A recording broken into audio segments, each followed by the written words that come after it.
Hola, ¿qué tal? Mi nombre es Andrea Zamora Peña, soy estudiante de la licenciatura en Enseñanza de las Matemáticas del primer semestre.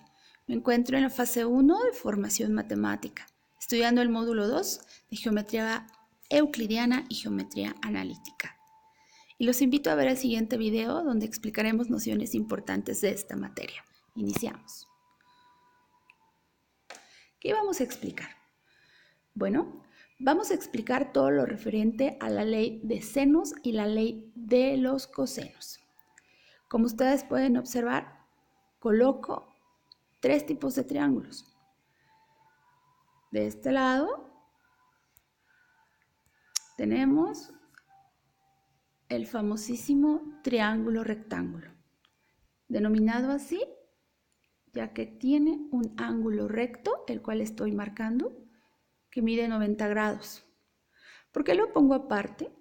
Porque es un triángulo al que se le formuló específicamente un teorema, denominado el teorema de Pitágoras, con el cual podemos determinar cualquiera de sus elementos. Entendamos elementos del triángulo a sus tres ángulos y a sus tres lados. Mediante el desarrollo de este teorema, nosotros podemos determinar, estableciendo relaciones entre ellos, cualquier medida entre ángulos y lados. Pero ¿qué pasa con los triángulos que no son rectángulos, como los que vemos de este lado? Bueno, a este tipo de triángulos les denominamos o les vamos a denominar oblicuángulos. Son aquellos cuyos ángulos son diferentes a 90 grados, como en el caso del triángulo rectángulo mencionado anteriormente. Pues es tarea de la ley de los senos y de los cosenos estudiar este tipo de triángulos para determinar cualquiera de sus elementos. Recordamos que elementos del triángulo vamos a denominarle a cualquiera de sus tres ángulos o cualquiera de sus tres lados. Iniciemos con el primero. Antes de iniciar con la explicación de ambas leyes, es importante considerar el siguiente punto. Cuando nosotros grafiquemos un triángulo, es muy importante establecer la nomenclatura adecuada. Es decir, a cada ángulo es recomendable que le asignemos una letra mayúscula. El orden de la asignación no tiene trascendencia. Lo importante es la relación con cada uno de sus ángulos opuestos. Es decir, al ángulo A le vamos a asignar el lado opuesto con una A minúscula para establecer una relación directa. Al ángulo C lo relacionamos con su lado opuesto con una C minúscula. Y por último, al ángulo B lo relacionamos directamente con su lado opuesto con una B minúscula. De esta manera se nos facilitará más la aplicación de las fórmulas y estableceremos relaciones lógicas sin riesgo a equivocarnos. Iniciemos la explicación. ¿Qué pasa con la ley de los senos?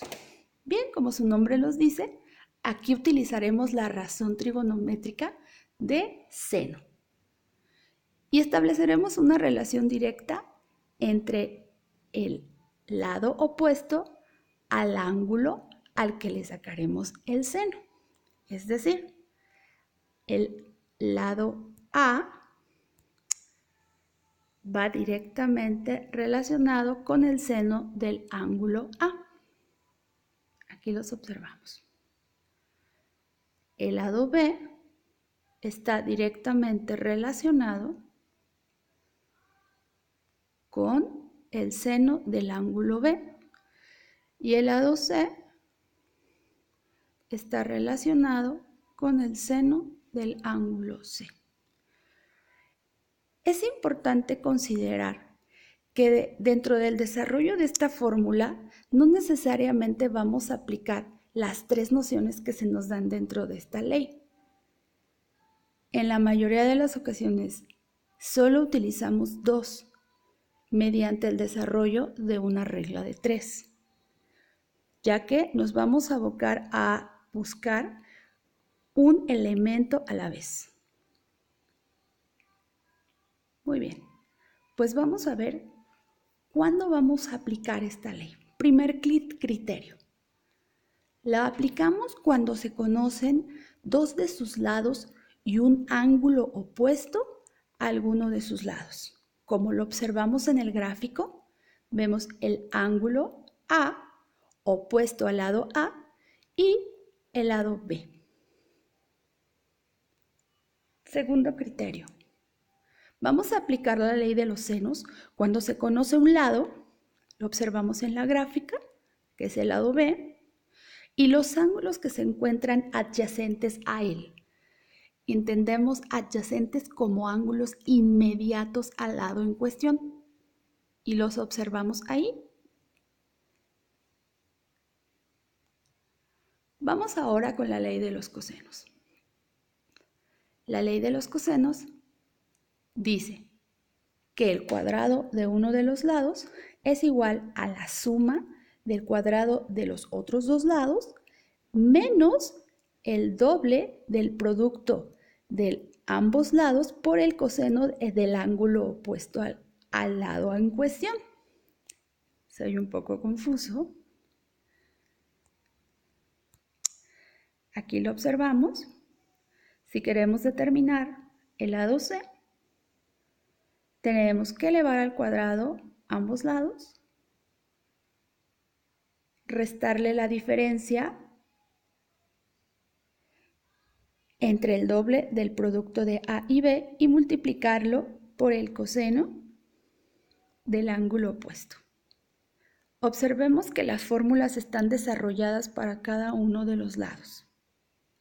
Y a partir de estas fórmulas, nosotros también podremos determinar los ángulos. ¿Cómo? Pues despejando los cosenos y aplicando una función inversa en nuestra calculadora. De esta manera también podemos determinar que el dominio de estas fórmulas nos da mucha versatilidad no solo para determinar lados, sino también para determinar ángulos. Vamos a platicar sobre los criterios para aplicar la ley de los cosenos. ¿Cuándo lo vamos a aplicar? Bueno, cuando se conocen las medidas de sus tres lados. Como lo observamos en el gráfico, contamos con el lado C, con el lado B y con el lado A. Cuando se nos dan los tres lados, es posible aplicar la ley de los cosenos para determinar alguno de los ángulos. Segundo criterio, cuando conocemos la medida de dos de sus lados y el ángulo comprendido entre ellos. Observamos en el gráfico, tenemos el lado B y el lado A y el ángulo comprendido entre ellos. De esa manera nos es posible determinar el tercer lado o cualquiera de los dos ángulos con los que no contamos. Ahora observemos un ejemplo. Observemos el gráfico. Contamos con dos lados. Contamos con la medida del ángulo comprendido entre ellos. Y la incógnita de este ejemplo es determinar la medida de uno de sus lados. Recordando un poco los criterios que anteriormente mencionábamos, verificamos que coincide con el siguiente. Conocemos la medida de dos lados y el ángulo comprendido entre ellos, criterio que corresponde a la ley de los cosenos, por lo que la vamos a aplicar.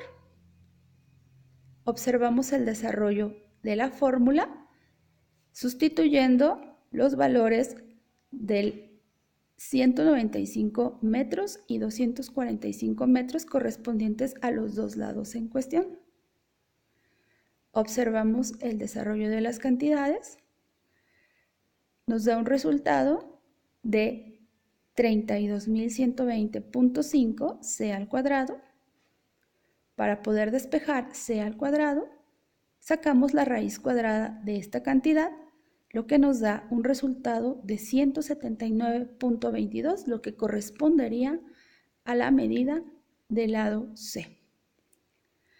Espero que les haya quedado claro y estoy a sus órdenes para cualquier comentario o sugerencia. Agradezco mucho su atención. Hasta la próxima.